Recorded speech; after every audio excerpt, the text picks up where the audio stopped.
കാസർഗോഡ് കാണാതായ യുവാവിന്റെ മൃതദേഹം കണ്ടെത്തി. കസബ കടപ്പുറം സ്വദേശി ആദിത്യന്റെ മൃതദേഹമാണ് കണ്ടെത്തിയത്. ഹാർബർ ഗേറ്റിന് സമീപം പുഴയിലാണ് മൃതദേഹം കണ്ടെത്തിയത്. മൃതദേഹത്തിൽ മർദ്ദനമേറ്റ പാടുകൾ കണ്ടെത്തിയിട്ടുണ്ട്.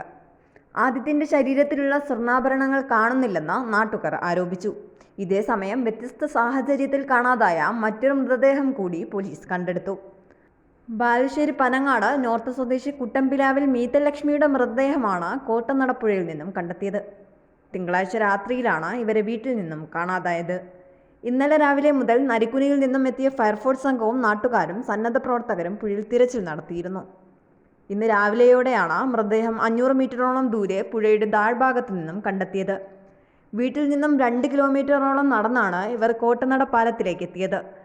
ഇന്നലെ പുലർച്ചെ ഇവർ പാലത്തിൽ നിൽക്കുന്നതായി ഇതുവഴി പോയ ചില യാത്രക്കാർ കണ്ടിരുന്നു. വീട്ടമ്മയെയാണ് കണ്ടതെന്ന സംശയത്തെ തുടർന്നാണ് തിരച്ചിൽ ആരംഭിച്ചത്. ഈ 2 സംഭവങ്ങളിലും പോലീസ് അന്വേഷണം ഊർജിതമാക്കിയിരിക്കുകയാണ്. ന്യൂസ് ഡെസ്ക് വിസ്മയ ന്യൂസ്.